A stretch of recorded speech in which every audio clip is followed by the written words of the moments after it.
नमस्ते दोस्तों, चैनल पे वापस स्वागत है। आज हम वित्त वर्ष 25 की दूसरी तिमाही में भारत के आर्थिक प्रदर्शन पर चर्चा करेंगे।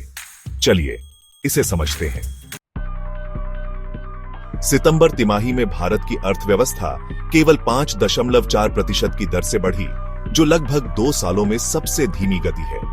यह पहली तिमाही के 6.7% और पिछले साल की इसी अवधि के 8.2% से भारी गिरावट है। अर्थशास्त्रियों को लगभग 6.5% विकास की उम्मीद थी, इसलिए इस कमी ने चिंता पैदा कर दी है। तो इस मंदी का कारण क्या है? विनिर्माण, शहरी खपत में कमजोर प्रदर्शन और निराशाजनक कॉरपोरेट कमाई प्रमुख कारक थे। साथ ही सरकारी खर्च, मजबूत ग्रामीण खपत और चल रहे त्योहारों के मौसम जैसे कुछ अच्छे संकेत भी हैं, जिनसे आने वाले महीनों में अर्थव्यवस्था को बढ़ावा मिलने की उम्मीद है।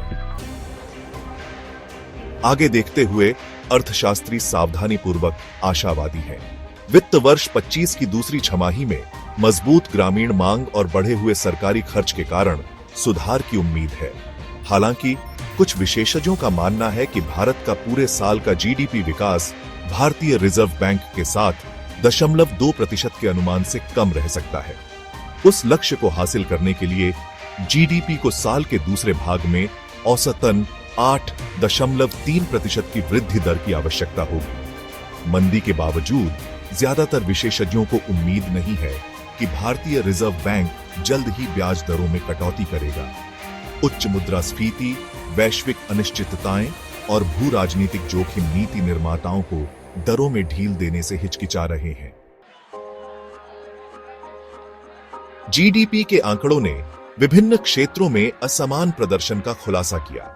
विनिर्माण केवल 2.2% बढ़ा, जो पिछले साल के 14.3% और पहली तिमाही के 7% से कम है। कृषि, आतिथ्य और परिवहन ने सकारात्मक वृद्धि दिखाई। कृषि में 3.5% की वृद्धि देखी गई, जो पिछले साल के 1.7% से अधिक है।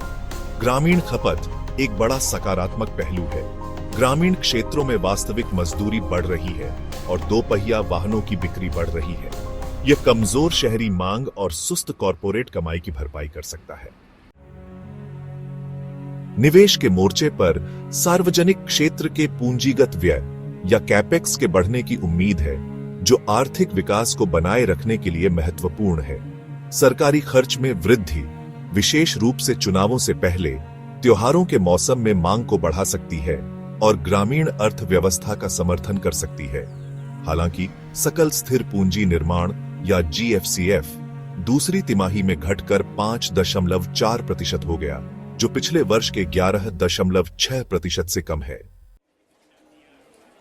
आर्थिक मंदी सिर्फ एक स्थानीय मुद्दा नहीं है, यह आंशिक रूप से वैश्विक रुझानों से जुड़ा है, जैसे अन्य क्षेत्रों में अतिरिक्त विनिर्माण क्षमता और भू राजनीतिक जोखिमों के कारण व्यापार व्यवधान।